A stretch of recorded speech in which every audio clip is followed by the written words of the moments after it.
Welcome to the PR Playbook. Today's guest is Brittany Franklin, CEO and founder of Sky High for Kids. Brittany, thanks so much for being with us today. Thank you. This is a bright day, even though it's raining outside, because I'm with you, Karen.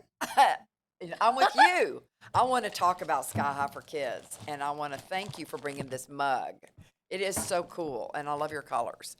Kind of give me an idea of what was your inspiration behind Sky High for Kids? How did you get started?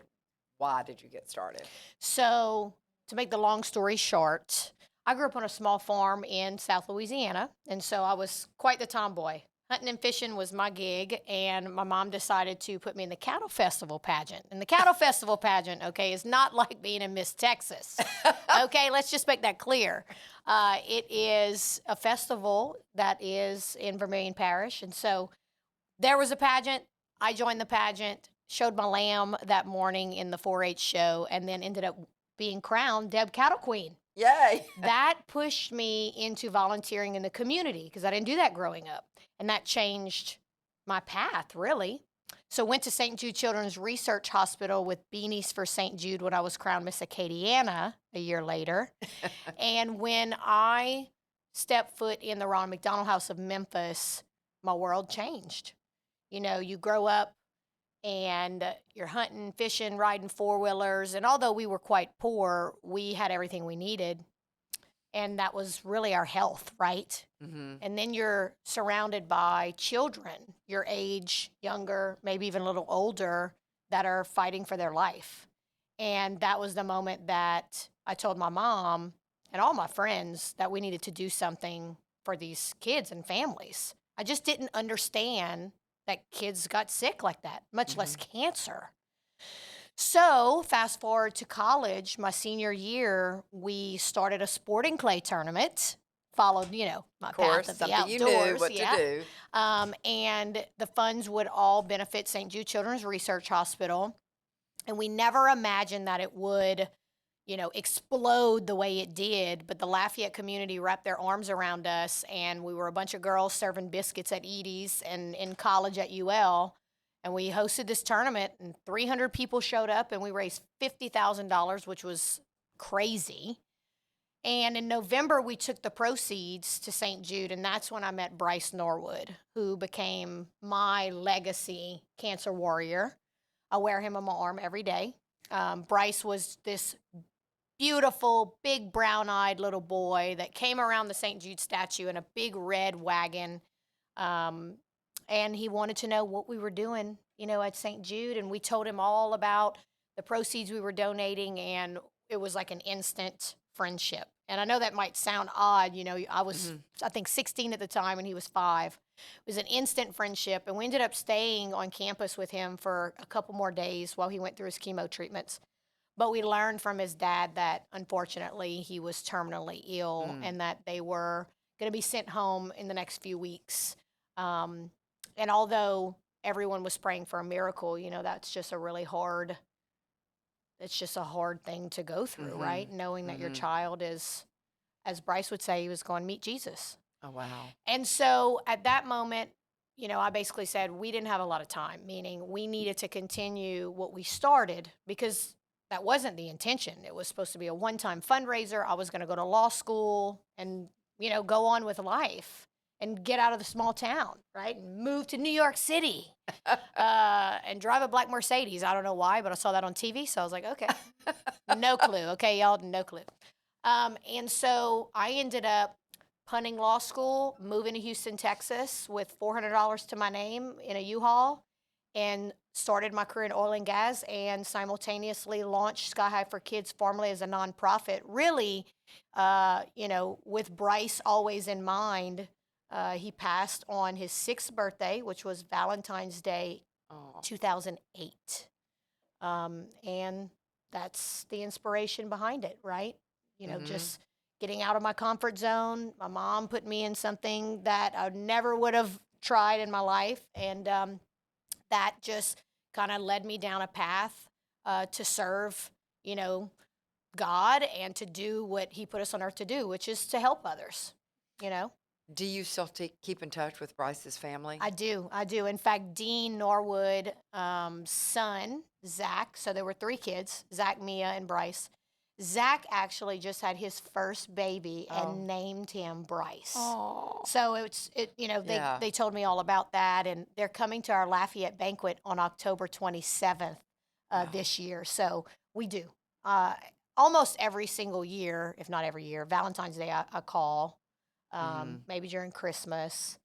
I wish I saw them more than I do now, but we both know, right, that we will always be there for each other. And Bryce was truly the inspiration to continue what we started.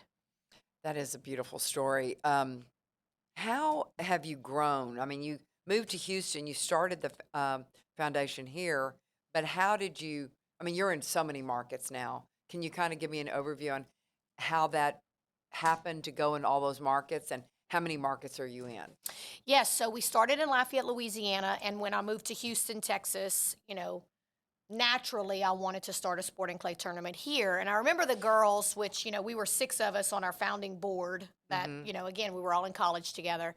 They were like, Brittany, we can't do this in Houston. And I was like, yes, we can. I just need to get my feet wet. I'm starting to get to know these amazing people in the oil industry who are very giving and want to support us.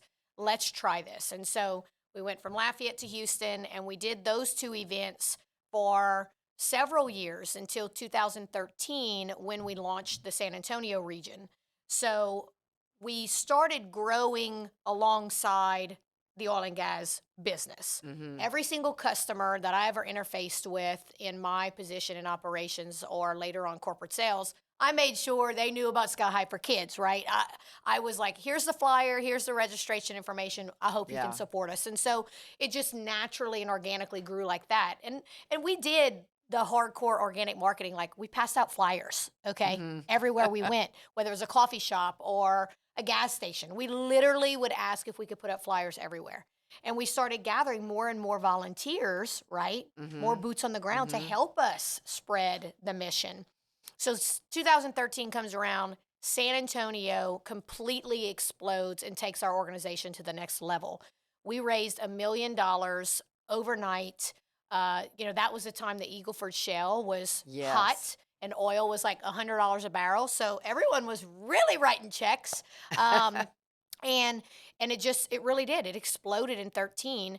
And we had just partnered with the Eric Trump Foundation to help build the surgery and ICU center at St. Jude's. That was our first opportunity as a very small nonprofit, right? We were a blimp on the map in comparison to a lot of the big ones out there. To be able to say, hey, yeah, we're going to pledge $5 million to help build this state-of-the-art ICU center that didn't exist on St. Jude campus at the time. So kids were having to go to Le Bonheur to do 11-hour brain surgeries. They couldn't do it on campus at St. Jude, and that's very logistically challenging for families as it is. So that was a huge project, and when we did that, it just helped take us to another level in terms of credibility in the community, St. Jude believing that we could raise this kind of money, right, and make the donation. It was a 10-year pledge. We finished it in 6. And so after San Antonio, the team looked at me. I'll never forget this. We were bawling, crying because we hadn't slept in 3 days. When you host these events the way that Sky High does, because they're normally 2 and 3 tier, so over a 2 or 3 day period, you don't sleep that much. And the logistics are so heavy that, it's just, you're running, or as our new phrase is, we're all gas and no brakes. That's great. Right? And so we're crying, we're exhausted, and everybody looked at me and they said, Brittany, we are now raising upwards of $2 million a year. All of our proceeds are going to St. Jude. It's amazing what we're doing, but we cannot continue at this pace. We all have full-time careers. Majority of the girls had started having kids. Yeah. They're all in Lafayette. I'm in Houston, so we're all traveling to 3 different cities, right? Yeah. We're the board. We were a working board. We were not a governing board at that point. We didn't really have all our stuff together in terms of learning how to, or knowing how to truly run a business, right? We knew how to raise money, right? We knew what the mission was. We had the vision. And so they were like, if you want to grow anymore, we have to hire somebody. And I was like, what? They're like, we have to hire an employee. I'm like, can you do that? Like, this is how, naive and how we just didn't know, right? And I said, well, we're growing because we're still burying children. And that cannot Mhm. happen, right? Mhm. And so we have to continue our work. So we hired our first employee in 2015. And that's when you'll see our just trajectory just explodes even more, right? Because now you have dedicated Mhm. staff that can work 40, 50, 60, 70, 80 hours a week. Volunteers volunteers make our world go round, Karen. Mhm. But if you say I'll volunteer at Sky High, I can't have you 4 days a week from 8 to No, 5. yeah. That's not reality. And to manage and grow and make the impact that we want to make in the childhood cancer community, we have to have dedicated resources. That's just the reality. Yeah. And we are literally tackling one of the world's biggest problems. Mhm. So we need talent. We need staff. Hired Jesse Deerdurf, and then we just started running and gunning some more. 2017, we follow the oil market into West Texas, baby. Of So now course. we're in Midland. And then in 2021, we went to Tulsa, Oklahoma. And the way that we did that was we built volunteer committees that are helping us boots on the ground meet and network with more people in those communities to not only spread awareness about the problems that we're facing in the Mhm. childhood cancer community, but what Sky High is here to do about it. And so volunteers are in each region: Lafayette, Houston, San Antonio, Midland, Tulsa. And then our team travels out. We manage those committees, meetings, processes, procedures, core processes, this, SOPs, that. And that's really how it blossomed, right? You meet someone like yourself and you just believe in the mission and you say, I want to help. And we say, okay, this is how you can help. And then we just build and then it blossoms. Does that make sense? Yes, it makes a lot of sense. And I think it's amazing that you did that while you were working and now you are CEO and you have how many staff members on full-time staff? We're now 13. Wow, We're that's now amazing. 13. We're in our 16th year. We've donated a total of 25 million since inception. And this is a fun fact: 19 of that 25 has been in the past 6 years with staff. Yeah, See the with staff. difference? Yeah, yeah. You can only do so much as Mhm. volunteers because you have a family and you have a career, and now with the team that we have, which we really need like 30 people. We all know that's a huge problem in the nonprofit industry, Yeah. right? Tight budgets. Um, we have an amazing staff that is allowing us to be able to properly execute these huge events with a very, very, very low expense ratio. We're super proud. I know that about y'all, and that's what's so great. Super proud. We maximize that Yeah. donor dollar, baby. I mean, as much as we can. And yeah, so I worked full time in oil and gas for nearly 14 years. And in 2020, June, God gave me that sense of peace that I needed to let go of that paycheck and become the full time CEO. And now I'm living out my purpose every single day. That's beautiful. That is a great story. How do you feel like that public relations, media outreach has helped you grow your business? It's helped us tremendously, right? We are very much, like I mentioned, a boots on the ground, organic, you know, Mhm. uh, growth organization. I have been head of donor relations for 16 years and just hired our first two development coordinators in Wow. history. And when you do, you check off one by one by one by one, there's only so much ground you can cover. When you have public relations in your corner and a team like the PR boutique, y'all can maximize our visibility in a way that we just can't. Mhm. Whether it's knowing the people at Paper City or understanding Oklahoma's market and having the connections to the news outlets, right? Y'all are able to, take our brand and our mission and put it on a different level, right? Put it on the map in these places, and we love to see it. I mean, we're hosting amazing events and we're impacting so many families, and we need people to know that. So PR helps people to know that, to learn it, right? Yeah, I feel like you've been such a benefit to even us for cross promotion. Like we have a lot of clients that want to benefit a nonprofit when they emerge into our community, such as a restaurant or a clothing store, and to be able to benefit Sky High for Kids, you benefit them and they benefit you. Yes, and that's been a huge blessing to us. Who would have thought, right, that we would add, you know, an expense in our admin budget for Hmm. our PR work, right? I mean, Right. it is an expense. So Yeah, we of and we course. have to watch our dollars, budget conscious. That in turn, it actually has come back tenfold with these partnerships. That's I mean, I just yeah, would have never, right? right. Zanti is a perfect example. Yeah, And we're going to go there yeah. tonight for my birthday dinner after our board meeting. They have donated over $25,000 to Sky High, and they continue to support us with auction items, and they have a drink, that's supporting Yes. us right now. I mean, you're adding people to our family, Hmm. and like you said, we're supporting each other, and that's what we love at Sky High. Family's a core value. We're Yeah. supposed to help each other. No, exactly. And I think that's what I love about being able to have a for-profit business benefit one of our nonprofits. And so cross promotion has been such a huge thing. We call it community involvement. And so that's one of the elements that we like to offer our clients. So that, along with media relations, has really benefited Sky High. Big time. And we have some more coming up. But we're excited. Yeah. And we're so grateful. Again, thank you for. Well, no, that. Thank you for allowing us to be your PR person, because your PR agency, not just person. Because I think that as a PR firm, we like to be involved in the community, and nonprofits are such an important part of Houston. But to be able to say, okay, this new restaurant's opening up, or this new store, how can we benefit Sky High? And they'll do a whole weekend, like I think we have one coming up in Sugarland. They're Yeah. going to benefit a whole weekend of pitas Yeah. to whatever the profit is to Sky High. Yeah, it's awesome. I mean, we've done a ton of these partnerships now because of y'all. And again, we're super grateful and want this relationship to last forever. I know, I agree. Woo. Well, is there any kind of things that you want to talk about that you'd like to give to our audience about tips on how to start a nonprofit, or at least how to keep it going, Oh, sure. and how PR and community relationships really benefit you?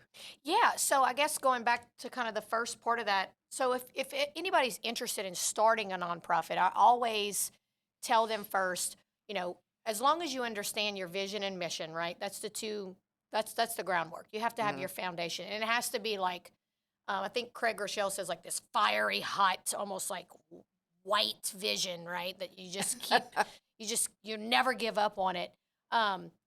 If that vision and mission aligns with an existing nonprofit in the community, I do always tell people that they should explore getting involved with that nonprofit first, Mhm. right? Oh, I Go see. see, touch, and feel what they're doing. What if what your ideas are can really help them grow or make an impact in what they're already doing? And so you're not reinventing the wheel. You're adding value to what's already existing and wants to make a larger impact, right? So that's always my first key of advice. Second is, if you're recognizing there's gaps and you want to do your own thing, vision, mission, and building those relationships of the core people that you're going to need to help you get it off the ground is key. Mhm. It's the cement. It's the foundation slab of building your house. You have to have the people Yes. that believe in your vision and mission and you, right? And then there's a lot more that goes to this. And so if you want some consulting, I have a website, but I'm just saying that because starting a nonprofit and building a nonprofit, especially a successful one that exceeds that $500,000 ceiling, because, I think, don't quote me on this, but it's like 68% of nonprofits, I think, never exceed the $500,000 ceiling. Wow, I didn't know that. Yeah. So they get here and then they get stuck. And there's many reasons why. Your board should be governing, not working. You need staff, right? Which is a hard thing to do at first because you don't have any money. Right. You have to understand your fundraising tactics and the budget around those fundraising tactics. There's so much that goes into it. Legalities. Lord, I can go on for days. So it's a lot of hard work. But if you have that passion, you can do it. Anybody can do it. I was 21 and I had no idea what nonprofit even meant. Girl, But I didn't even you know. You knew you liked to clay shoot. I knew I liked to shoot clays, and I knew I wanted to save children Yeah. battling cancer, and then we figured it out from there. So that'd be my advice. Go see what someone else is already doing. See if you can add value, fill those gaps. If they're missing something, then yes, you can start your own. And use resources, right? Don't try to do it all by yourself. Gosh, you can go on YouTube these days and they can teach you anything, right? Exactly. Okay, and then what was the latter half Well, of it's your? how that public relations has helped grow your business. Yeah, again, you have outreach in the community that we necessarily do not. Mm-hmm. And the relationships that you've built over the past, how many years have you been in business, Karen? Well, the PR Boutique's been around for 20 years, but prior to that, I had my own agency for like 6 years. So Yeah. 26 years. That's a long time. Yeah. That's a long time to build relationships and to earn credibility in the community. And so when you partner with, a PR company like yourself, again, you have access to things that we do not. Mm-hmm. And it does take a huge piece of the workload off of us.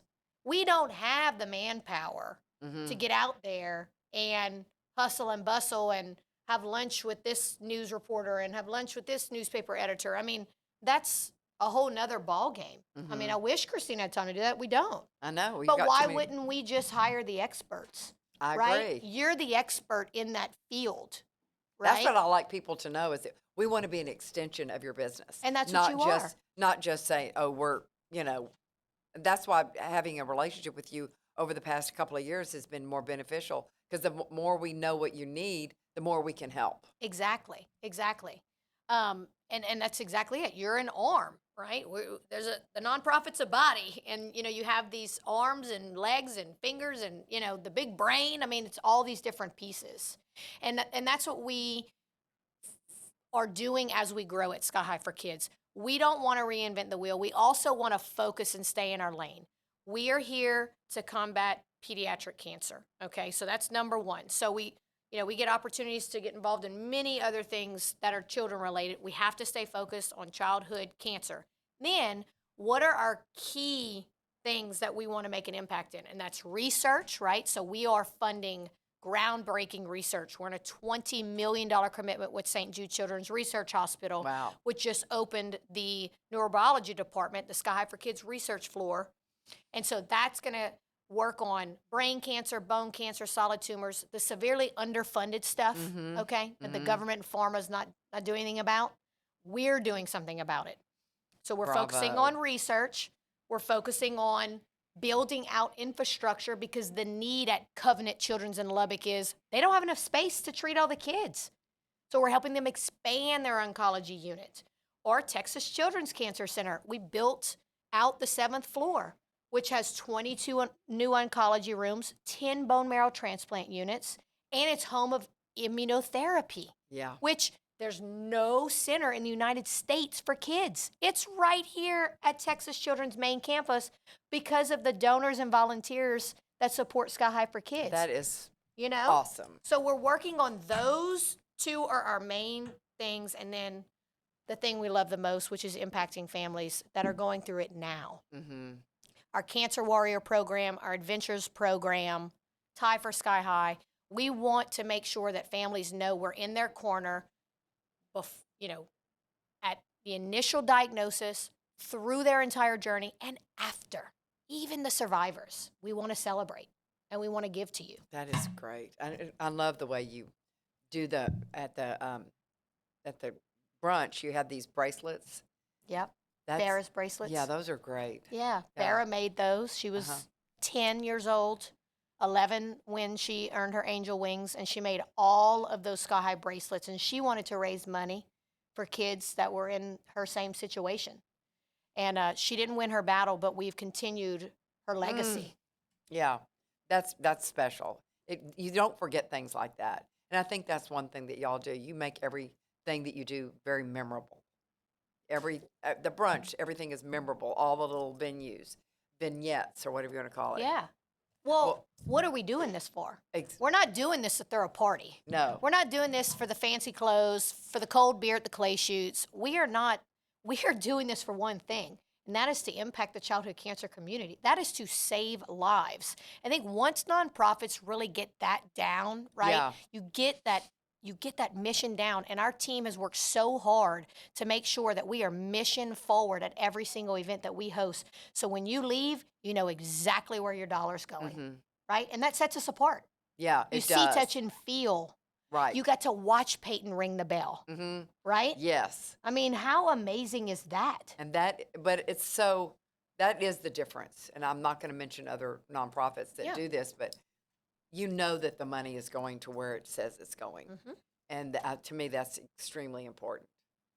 Well, thank you for being with us today. Thank you. I do want to say that today's your birthday. It is. And we got you a little surprise. No. It's an indulgence, let's put it that way. Y'all know I just had a baby. I can't be indulging too much right now. Karen? You can take it home to your family. Oh, look at this. You're Happy so birthday, Brittany. sweet. This is my first birthday cake of the day. I had my key lime pie yesterday with my team. Oh, my gosh. Y'all are so sweet. Thank you. 39. Here we go. 39. 39, baby. That's great. Your 40s are your best decade, trust me. I believe you. It is the best. Is it weird that I woke up this morning, I was like, I haven't even started yet. No. Y'all just wait. People have no idea. You think you're getting old when you're 40, but I want to be like a Karen, baby.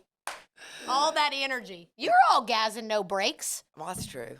You are. Except when I go home at 6 o'clock at night and put my feet up.